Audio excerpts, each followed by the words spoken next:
you were told a college degree was the safest investment you could make. The Federal Reserve Bank of New York tracked what happens to college graduates after they enter the workforce. Their most recent data shows 43% of graduates are working in jobs that never required a degree. Not temporarily, permanently.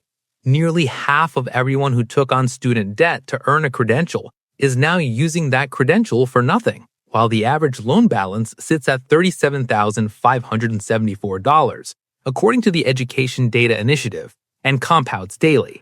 Total outstanding student debt in America, $1.77 trillion. That number has grown every single year for 2 decades.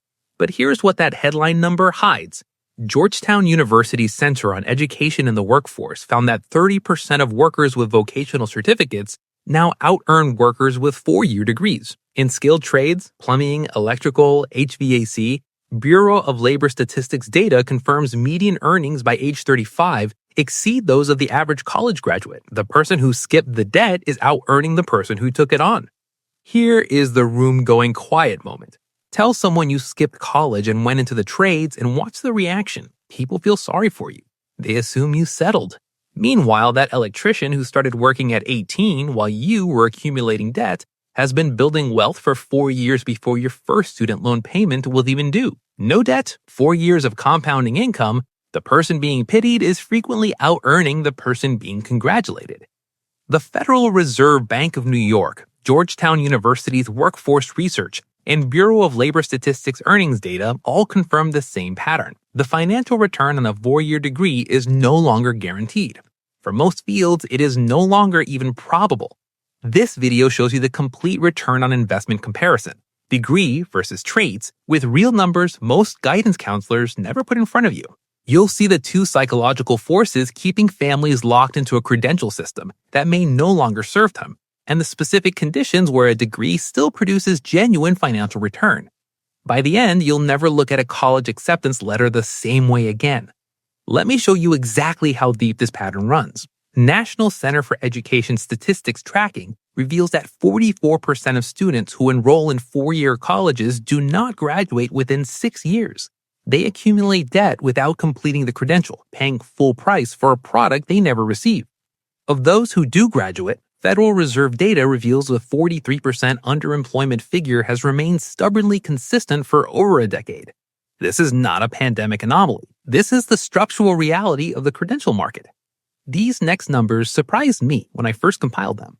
Education majors graduate with average debt of $26,792. Psychology majors, $34,000.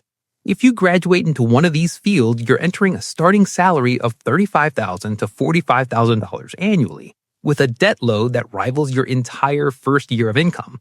Let that ratio sink in for a moment. Debt that rivals the annual salary it was supposed to unlock. This is what I call loan blindness, the psychological state where $415 monthly feels manageable, while $37,574 total feels abstract.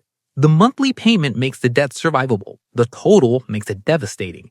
Most students only ever see the monthly. Meanwhile, the trades tell a completely different story. The National Center for Construction, Education, and Research puts the average electrician's salary at $61,000 annually, with 0 student debt.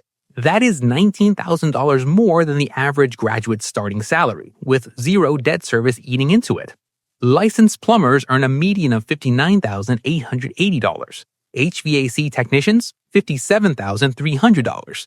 These workers began earning at 18 or 19 during apprenticeships that paid them while they trained. By age 25, a trades worker has 6 years of earnings, 0 debt, and growing technical expertise in fields with structural labor shortages that will only intensify. 2 psychological forces drive families toward expensive degrees regardless of financial return. The first is social proof bias operating at the family level. Research in behavioral economics shows that humans calibrate major life decisions against the behavior of their peer group. When every family in the neighborhood sends children to 4-year college, not sending yours feels like deprivation, not strategy. The credential becomes a social signal of parental investment rather than a financial calculation. Parents feel they're failing their children by not providing the degree, regardless of whether the degree produces financial return. The second is sunk cost escalation. Once a student has completed 1 year of college, accumulating debts, establishing friendships, building identity around being a student, the psychological cost of leaving feels enormous, even when the financial math demands it. Research from behavioral economics Daniel Kahneman and Amos Tversky shows humans weight losses far more heavily than equivalent gains. Leaving college feels like losing everything already invested rather than freeing yourself from future cost. Together, these forces create what I call the credential trap, the gap between what a degree signals socially and what it produces financially. The signal is powerful, the financial return is increasingly unreliable, and the trap is most dangerous for students entering lower earning fields with higher than average debt loads. Now let me show you the math with two real people. Mr. Brainy, the graduate, and Dex, the tradesman. Both turn 18 in the same year. Mr. Brainy's 4 years, $140,000 in total education costs, enough to buy a house outright in dozens of American cities or fund 17 years of maximum Roth IRA contributions. Financed through loans averaging 5.8% interest. Graduates at 22 with $37,574 in debt. Starts entry-level job earning $42,000 annually. Monthly student loan payment? $415 for 10 years. No emergency fund, no retirement contributions, no down payment savings. Just debt service for a decade before the real financial life can start. That is Mr. Brainy's picture at 22. Now let's look at Dex. Dex is 4 years, earns $28,000 annually during apprenticeship years 1 and 2, earns $42,000 in years 3 and 4 as skills develop. Zero debts. 4 years, the same time it takes to earn a bachelor's degree. Except one path ends with a credential and debt. The other ends with a license, skills, and $112,000 in accumulated earnings and savings. Licenses as a journeyman electrician at 22, earning $61,000. Remember, Mr. Brainy is carrying $37,574 in debt while Dex is carrying zero. At age 22, starting incomes look similar, but the balance sheets are completely different. Mr. Brainy, minus $37,574. Dex, plus $112,000. Stay with me on this. The gap is about to get much larger. By age 30, Mr. Brainy has spent $39,840 on loan payments over 8 years. Investment accounts from savings on $42,000 to $55,000 salary after loan payments, approximately $28,000. Dex at 30 earns $72,000 as a licensed electrician, no debt burden. He has been investing $800 monthly since age 22. The same monthly amount Mr. Brainy was sending to loan servicers. At 8% returns over 8 years, that becomes $112,000. The same payment, completely different destination. Same starting age, same 8 years. Dex has $84,000 more in wealth than Mr. Brainy, more than most Americans have saved by age 40, and is accelerating while Mr. Brainy is just beginning to build. The gap does not close, it compounds. Remember the person the room felt sorry for? That is Dex, $84,000 ahead at 30, still being pitied at family dinners, still out-earning. Now, I want to be completely fair here, because this argument has a legitimate other side.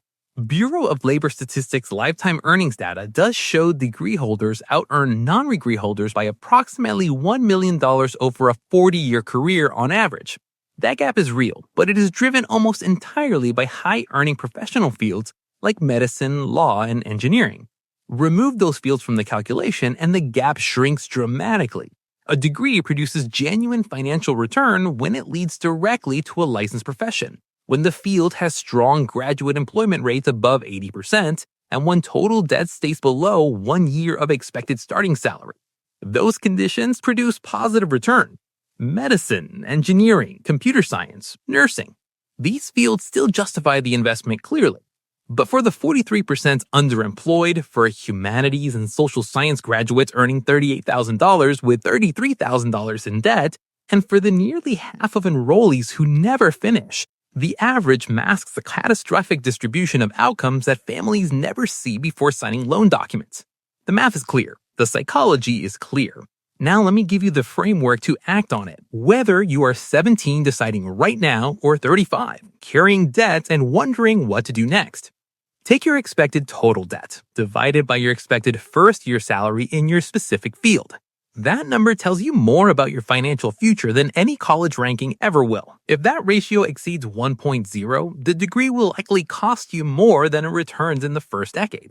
A psychology major with $34,000 in debt entering a $38,000 job has a ratio of 0.89, borderline.